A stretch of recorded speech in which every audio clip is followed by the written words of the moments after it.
Hello and welcome to Telesur. I'm Carla González. This is Interviews from Caracas. Today we are discussing the decriminalization of abortion in Latin America. Today we have María Centeno with us, an activist on women's issues. Hello María, thank you for being with us. Hello, hello, thank you for having me here. Thank you. So tell us, why is it important to talk about decriminalizing abortion? It's important because we are talking here about human lives, women's lives. It is important because we are talking about the future of so many girls, so many women, their future for having a fulfilled life, for having an education which is so often truncated, so often frustrated by an unwanted pregnancy. I think we are talking here about human rights. So what is the main obstacle to achieving, to protecting women's and girls' lives? We see different groups in society that are against decriminalization. Well, there is a very much prejudice against the choice about letting women decide on their own bodies. There are religious lobbies, there are political interests, which are very partisan, really, very egotistical. So it is I think it depends also on the patriarchy, which is all over the society nowadays. Mm-hmm. So it's also an issue that goes across Latin America. We see women in Argentina, in Ecuador, in Venezuela protesting, demanding that the state protect them, that the state make laws to protect them on this issue. Yes, yes. It is very interesting to see all over Latin America all the movement and the agitation and the protest all over. In Argentina, there was a very interesting movement earlier in the year, which of course was betrayed by the political class and the Congress. It is very interesting to see old men, old white men deciding over women's bodies. And so is in the rest of Latin America, except with a few exceptions. Uruguay being one of the best examples of how a country is responsible for their women. But abortion is being used as a political weapon. For example, now in Brazil, the Bolsonaro campaign is using the abortion against PT, even when there is still penalized in Brazil. So it is a very low political struggle, which is using the women's lives and the women's rights in this issue. It's really very, very sad, which is being done. And it's very interesting to analyze that also, that in Brazil, for example, the campaign against the right-wing candidate Jair Bolsonaro was created through feminist movements, feminist groups. Yeah, because it's a question of self-defense. I mean, women have to be against Bolsonaro because Bolsonaro is almost a caricature of what is patriarchy, what is misogynist, what is fascist. Of course, I wish he won't be president, but I'm afraid the political struggle and he affects always the body of the women, the women's bodies. So yes, of course, it's an aspect that affects people across countries. You had some interesting facts, interesting statistics on this issue is not just, we cannot just talk about abortion and decriminalization of abortion without having the figures of how it actually affects women. Yes, it is interesting to see how the mortality rate in women dropped in Uruguay after the decriminalization of abortion. It dropped to 1.4 for every 10,000 women. In Argentina, where it is still penalized, it is 3.4, or more than twice. And in Venezuela, it's 7 for every 10,000. So we're talking here about an issue of social health. I mean, it's a problem of health, of public health. How can we as a society push legislators, push politicians to ensure that this issue is a public health issue? The politician or the political class have to notice that women's bodies are our choice, to our territory. It's a question of sovereignty. As well as a country has a right to decide on its issues, Venezuela is a sovereign country. We want to decide on our problems. As well, the women has to decide on their body, which is their territory. It's the same thing. We have to decide on our bodies and our lives. So it is a responsibility of the state, because so many women are dying, so many women are being mutilated by abortion practiced in very difficult situations, in very difficult conditions, on very unhealthy places. So many women being infertile because of that, and so many deaths. I mean, so many deaths. And it is the responsibility of the state to respond to women. I think that's the thing, yes. So you've been working with feminist movements. How do you see the experience that women have when they practice an abortion, when they have to get an abortion, in the clinics with the medical practitioners, for example? Yes, the worst thing is not the actual prison which can endure the women, but because of that they are afraid of going to hospitals or clinics, because they are being treated very badly by the medical staff.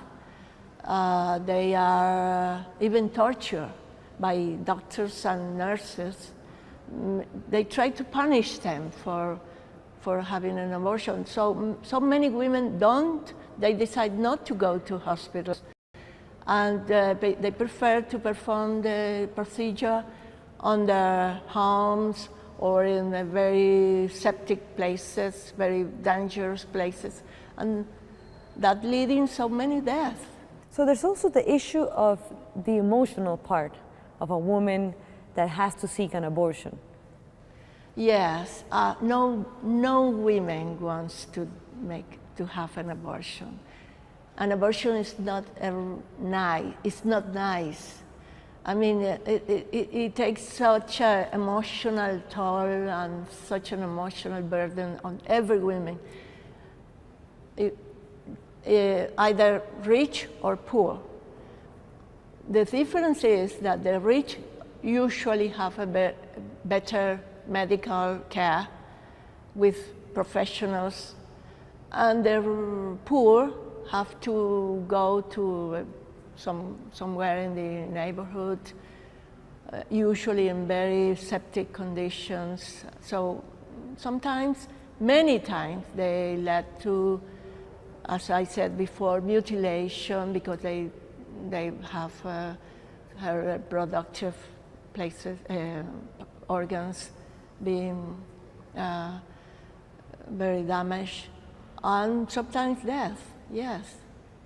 So if it's a matter of laws not protecting women and being such an important health issue, how can we empower women and girls to come forward and to fight for their rights, for their own bodies? I think he has to do with education from a very early age, as early as possible, because our children are being sexually educated by the TV, the films, the video games, and especially porn.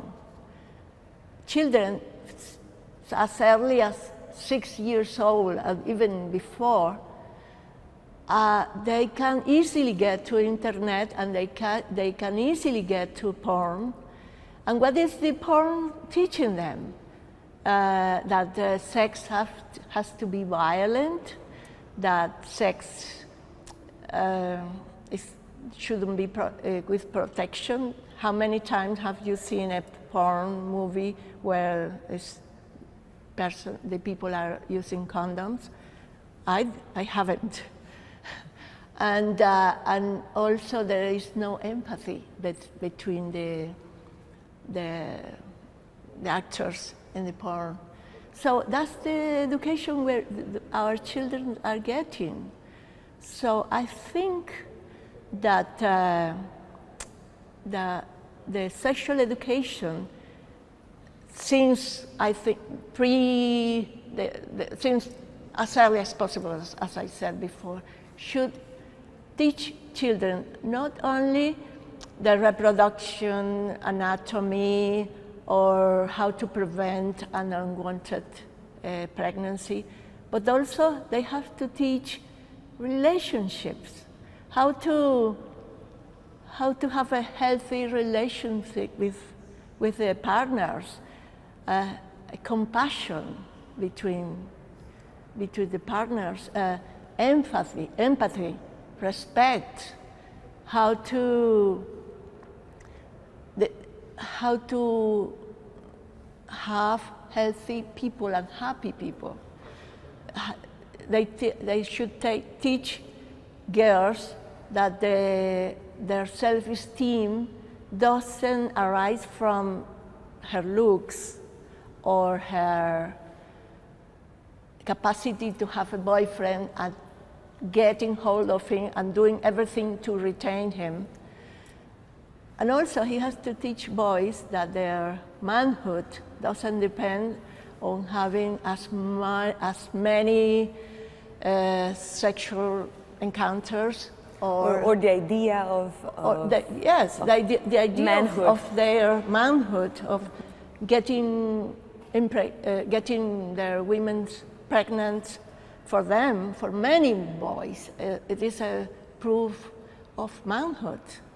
And also, they have to teach children that homosexuality is not a bad thing.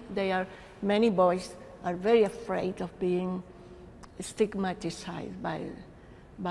and bullied in school. And that's why many boys, they act in the opposite direction. They act violent, they act with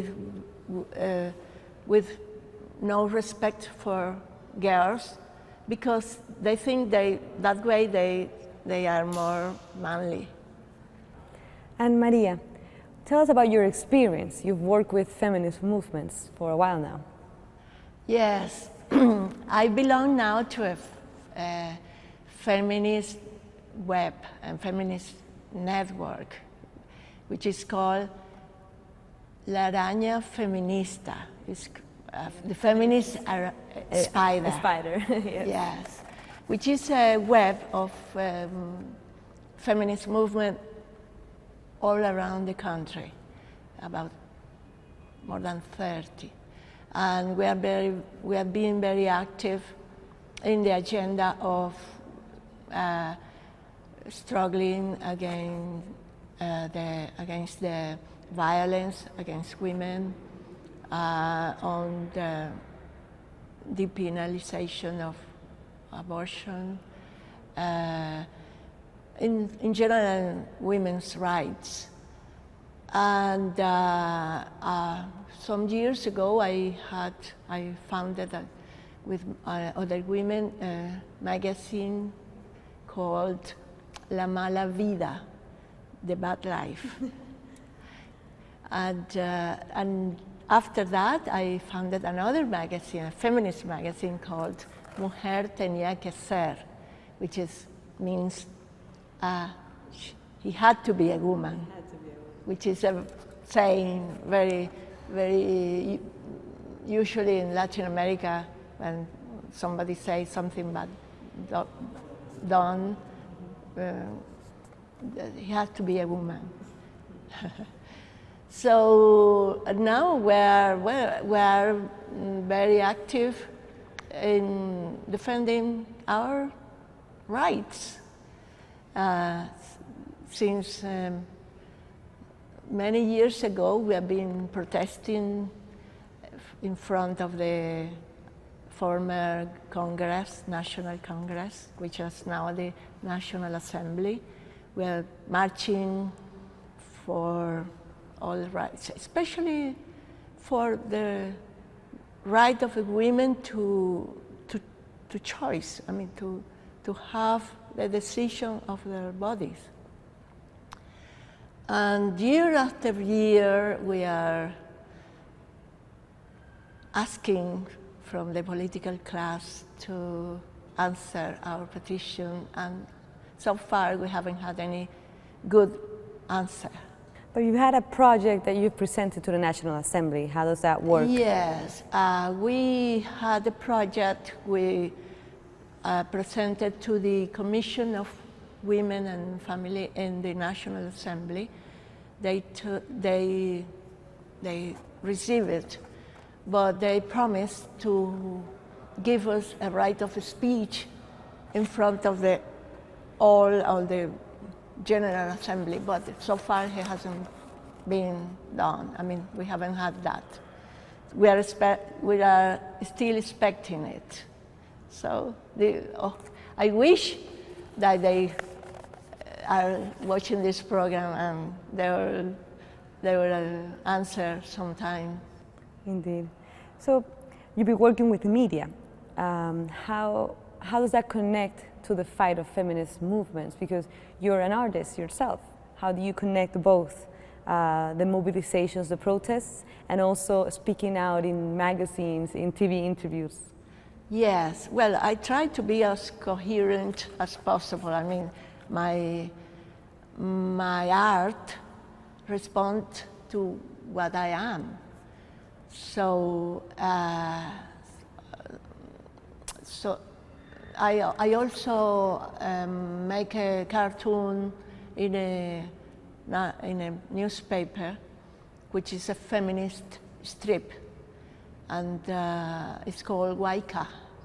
And she reacts to many issues regarding rights of women, and so it is very rewarding because I think I see that so many people see this strip every day, and they react and they answer, and sometimes I found parents that say that my girls and my boys see the strip every day, and we discuss it. So I think it is very important to be present in the media, because the issue of the decriminalization of abortion has been a taboo in this society. Many people are really ignorant of all the aspects. They still think that the fetus is a person since day one. And I think we have to teach the population about all the implications and especially that this is an issue of freedom, and this is an issue of public health, and it's an issue of equality. Not only equality between men and women, it is equality between poor women and rich women, which have such a different experience when they are confronted with this. And at the end, it's the poor women that get to suffer the most because they don't have access to clinics or procedures that people with more money have. Yes, yes. It is really, it's so sad to see women desperate, because even when the pill, I mean, you know the pill which you can do the procedure at home, the misoprostol, it is so expensive that it's out of reach for women, for poor women. They can't buy, and it's subject of the black market also in this country, and I think in many countries too. So it is I think this is a problem of social justice. Yes. What would you say are the main things that people need to change their mind on? For example, you've discussed the issue of thinking a fetus is a person from day one. What other aspects, what other stigmas are still being in people's minds that need to be changed? Well, to further a little bit about that, the medical system has agreed that the life, of course, begins. I mean, every cell in your body is alive, has life.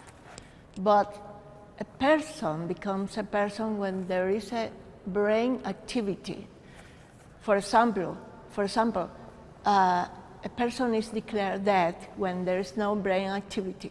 Even when their heart can be beating, it's declared dead when there is no brain activity. The same thing happens at the beginning of life.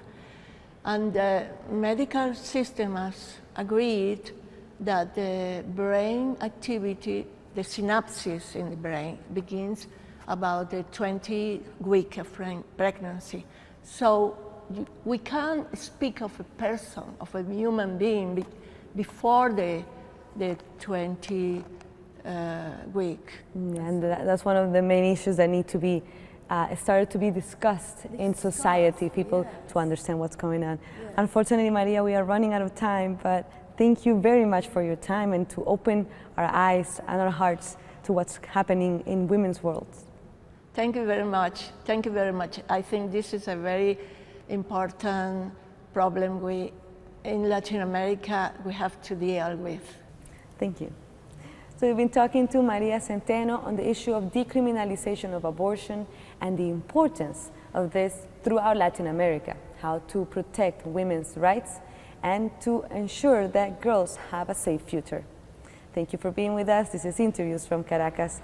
I'm Carla González, and until next time.